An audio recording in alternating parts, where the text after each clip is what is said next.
Well, everybody, the day is finally here where we can play Cyberpunk 2077 2.0. It's a lot of numbers. This is the latest version of the game that is totally reworked, has all sorts of crazy new tech that we're going to go through, in addition to totally reworked mechanics, perk systems, gunplay, driving mechanics, all of it totally revamped and reworked, in my opinion, in much better ways. First things first, there is a murder scene. They found somebody in a dumpster. That's unfortunate. We're just gonna keep going on our merry way though. But you know what? Let's talk about the elephant very much in the room, and that is how crazy gorgeous this game is right now. In my opinion, which is subjective, of course, this has got to be one of, if not the best looking game in existence right now. Like, it's that crazy what they're doing here. Part of the reason it looks so good in a situation like this, especially even with like ray traced reflections and everything that directly mirror what can be seen with the naked eye. I mean, it's just wild how well done it is. But the reason it looks that good is because we're actually playing with full ray tracing, but not just full ray tracing, path tracing enabled. In the graphics menu, you'll see it as an option up here in the plain defaults. It's the one all the way over to the right. And what this does is that it cranks everything down here, including path tracing, which is considered a technology preview. It's not even considered like expected. You're going to do this while you play. And path tracing in photo mode, which of course, as you would expect, gives you path tracing in photo mode. But perhaps the craziest thing that they're able to do here is what's called DLSS ray reconstruction. And this is something brand new to DLSS 3.5, which, as far as I'm aware, Cyberpunk 2077 2.0 is the first time it's been used in a game. Maybe I'm wrong, but it's the first time I'm aware of it. But basically what it does is it will go and actually reuse rays that have been traced in previous frames, which gives you greatly improved performance in addition to improved ray traced lighting that's much more organic and feels natural.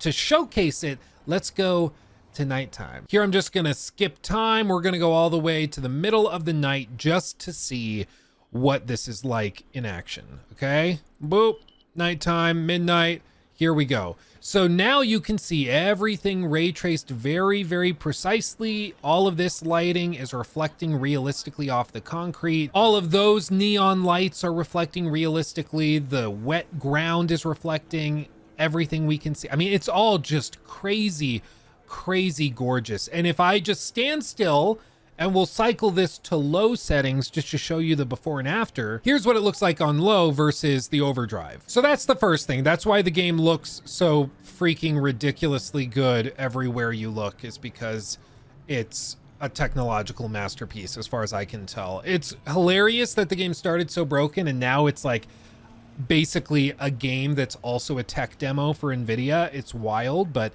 you know what? That's how CDPR rolls, apparently. But let's look at some of the other stuff that they've changed. This save file is only about 9 hours into the game because I can't show you anything with the new Phantom Liberty DLC. So we're only about 9 hours in during this save. But even if you pop into a save you've already had and you don't start from scratch, you'll be prompted with this little thing right here. Character reset. Due to significant changes in gameplay mechanics, your perks have been reset and your perk points have been refunded, allowing you to rebuild your character however you like. And then you can go in here, you can see you can reapply everything. And if you want to reset your attribute points as well, you get one free reset of that as well to set everything to 3 so that you can then build your character exactly as you want them. Once we actually pop into the skill trees, you can see it's all brand new, totally redesigned.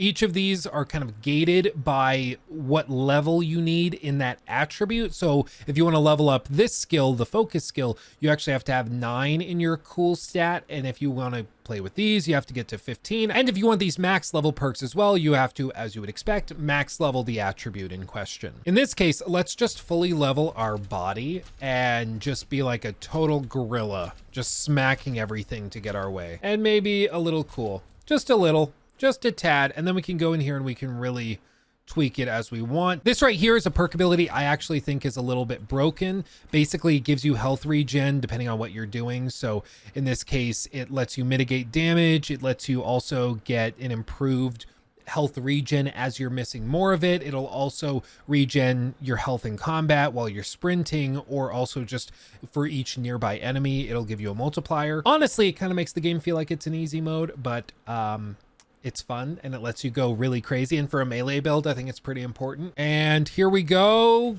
Kitted up just like this. We're all out of perk points and everything, and we're very specialized, ready to go. Now, one of the other things they've totally revamped is the police system. So let's test it out and see just how it's changed. I'm sorry, everybody. The only way to do this is to make a ruckus with a police officer nearby. I'm sorry.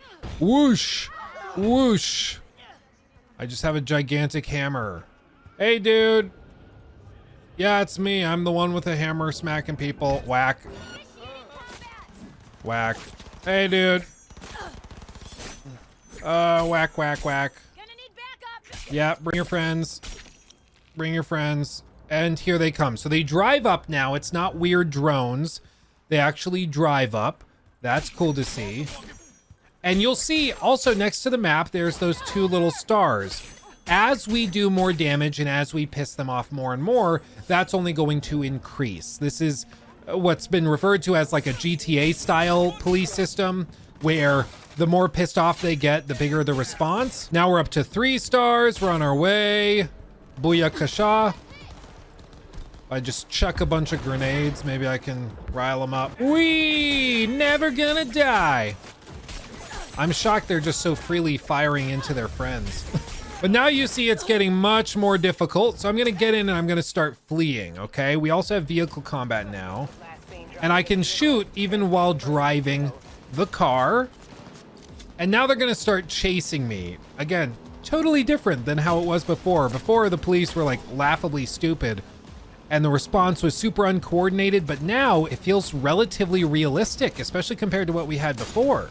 Like, look, they're, oh, wow.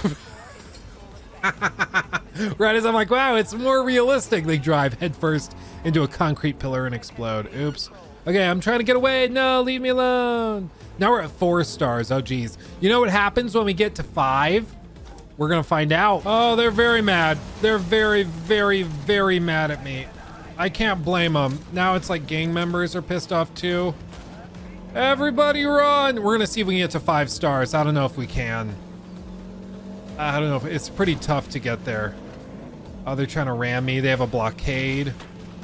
Just drive around it, dude. I ain't going down without a fight.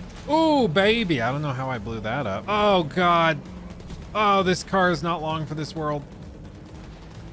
I don't know if we're going to be able to do it. They're so angry. I'm going to try to take their car. Take the big car.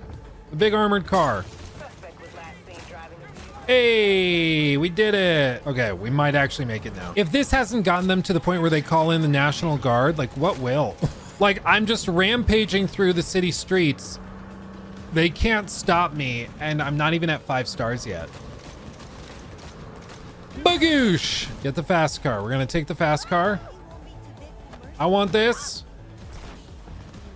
Oh, lordy, there they come. Okay, we're gonna keep going, keep going. Never give up. Never give up. Change the world, make your dreams come true. Hey, Mr. Scott, what you gonna do? What you gonna do? Make your dreams come true. Let's get it. How am I still not at 5 stars? I don't even know, man. What would I have to do to get to 5 stars? Oh, they have one of the cars with machine guns. Oh, they all do. Oh, God. Oh, no. Go. Don't give up. Don't give up. It's okay. Oh, wow. Yeah, so some cars now have machine guns built in, and they're very powerful. Let's get this thing. This thing, no, that looks terrible. Oh my God, I'm just gonna take this.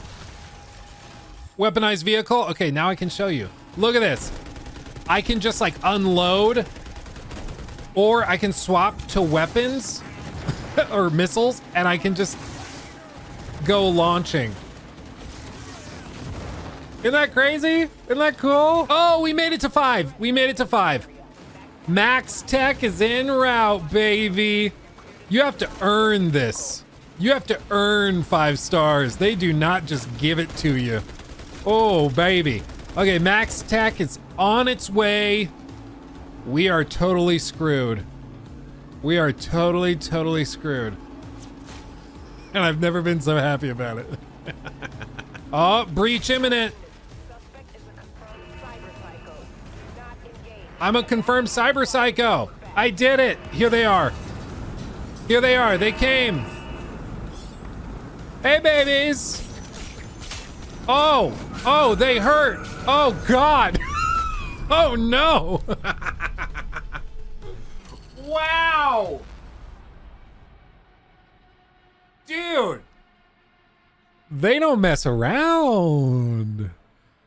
Oh my goodness. Wow. That was crazy. So I guess all that to say, the new police system is fun. I didn't mean to get so distracted by that. I was kind of like, oh, we'll quickly get to 5 stars and then we'll move on with the rest of the video. But I just spent like 10 minutes trying to get to 5 stars and slowly and surely pissing off an entire nation, basically. But you know what? We made it. We're okay now. Oh, so you might notice one little thing changed. So the stamina bar has also been totally reworked. Now, instead of like taking charge when you're sprinting and moving, how it's going to take and reduce its charge is based on firing. So as you fire, you see that yellow bar in the top left drops, and how it will reflect when you're actually firing like an assault rifle or an LMG or something is that as that gets depleted, your shots become more unstable and the spread gets wider. It's simulating effectively like the longer you hold that position, the weaker you get, so it starts to wiggle and you become less accurate. It's an interesting change and I actually like it a good amount. I wasn't sure about it when I heard about it, but I actually think it strikes a really good balance and plays well. Now, one of the other things they've changed and tweaked is how Ripperdocs work and how armor works as well. It used to be that all of your armor stats and everything was tied up in the equipment you were wearing, which is why everybody ended up looking totally ridiculous by the time you were done playing the game. However, now that's all been changed and it's all tied into your cybernetics and augmentations. So this is what the new cyberware screen looks like. And as you can see, it's all based on total cyberware capacity, as you would expect. And then each of these has a cost for cyberware. So some of them are more demanding on your system than others, as you would once again expect. But in the integumentary system, as you can see down here, this subdermal armor has an armor score of 25 with +2 to health. And you can actually level it up using these crafting components, which have been reworked as well. And then it becomes 28. And then you could level it up again if you had enough materials and see it improved even further. And I think this system works way better than the clothing-based system they had before. In addition, they have greatly reduced the costs associated with each of these upgrades, meaning that they're much more accessible. And this was one of my biggest frustrations with Cyberpunk 2077 at launch, was that it's all about cyberware. It's all about having these crazy augmentations. And yet they were so expensive in the base game when it launched that basically nobody could enjoy them or see them. I think it makes sense to have like legendary status or iconic status tier 5 items and augmentations be 38,000 eddies. But when everything, even the starter augmentations, were that expensive, it just didn't make any sense. People would get 1 or 2 in the entire runtime of the game and miss out on some of the coolest stuff that Cyberpunk 2077 had to offer. And so they've adjusted all of that. Pricing now is much more reasonable. And because all of these systems like armor and everything else is tied into it, you have a reason to engage with it very frequently. And you will see when you boot the game up for yourself and start a fresh run through, you're going to be spending a lot more time at the Ripperdoc than you would have expected. And they also updated the game since launch to allow you to change your appearance entirely, which I'm very happy about, because on this save that we loaded into from back in like 2021, in January of 2021, I believe, this version of V was very red. And in the character creator screen, I didn't think she looked this red, but in the game, she looks like some weird ghoul. So I can actually just change that now, whereas in the base game before, I couldn't. You were just stuck with whatever you did, which didn't make any damn sense in the lore or the setting. But now you can actually change your appearance as much or as little as you want to. Green hair, let's do it. An eye color, we can change that out. Let's go green eyes as well. Just look totally demented. I love it. AI behaviors have been improved as well. City density has been improved. Everybody seems to be behaving much more naturalistically. That might just be like a weird bias or that I'm looking for it now.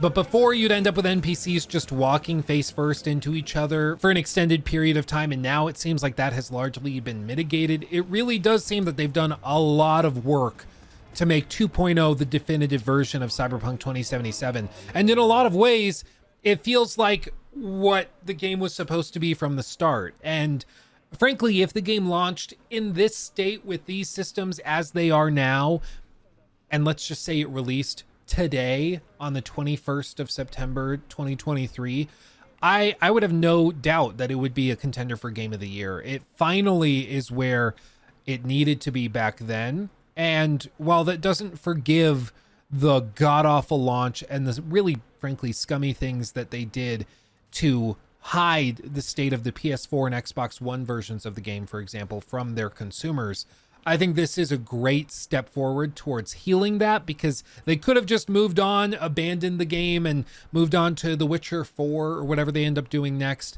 But instead, they stuck with it. They fixed it, gave us an amazing update that adds so much and fundamentally changes how the game plays in a very good way, and paired it with a DLC expansion that is phenomenal to boot, which I'll be talking about more on the 26th when it launches, because then I can publish my review with all of my footage and everything, so I'll post my full review then. And when I say that every element of Cyberpunk is improved, I really mean it. Like, even down to the loot on random bodies you'll find has been streamlined and made more efficient and effective. Like, instead of random junk being scattered in this guy's inventory, we now have tier 3 item components that we need for crafting and upgrading stuff. And we also have ammo and eddies, like exactly what you would expect and hope to find. And it makes looting actually worthwhile. Whereas before it was always like, okay, gotta sift carefully through a bunch of garbage. And it's just great to see. It's great to see a game make somewhat of a comeback and actually perform the way that, frankly, it should have all along. But you know what? Better late than never, I suppose. And the operative question has been, since this was announced, whether you should go and start a brand new game, or if you should just load into a save you already had and then respec like I just did here and go on from there. And frankly, I would recommend starting from scratch. I think that's the best way to do that. I've done that on another character that, again, I can't show you because it's in the DLC, so that would technically break NDA. So I would just leave you with this. It is a totally new game now. It plays like a new game. It feels in a lot of ways almost like a sequel, bizarrely enough. And it's just so good. So good to see CDPR back at the top of their game. It's just wonderful to see. And frankly, this is the end cap on all of it. 2.0 really is the crowning achievement of Cyberpunk 2077. It's finally the game we all hoped it would be 3 years ago. But you know what? It's here now. And they're sending it through a free update instead of just like waiting to do all these fixes in a sequel, which, let's be honest, a lot of other studios and devs would have done. So I'll give them credit where credit is due. It's great to see them fix it finally. And if you are interested, it launches like now. So when you're seeing this video, it's out. You have to be on PS5 or Xbox Series consoles or PC to enjoy the 2.0 update, because last gen consoles just simply can't handle it. But so long as you meet those criteria and you own Cyberpunk, you can download it for free and enjoy a totally new experience. And I recommend that you do. But that's going to do it for me. I'm going to keep working my way through Cyberpunk 2077 again, enjoying these city streets once more. And I'll see you in the next one. Thanks for watching. Much love. You make my dreams a reality every single day that I can do this for a living. I can get a house for me, my wife, and my 2 little boys and provide for them while playing and talking about video games for a living. It's wild to me, and I owe it all to you. So truly, truly, thank you. But with all that said, enough mushy gushy stuff. Much love. I'll see you in the next one. Hugs and kisses. Bye-bye.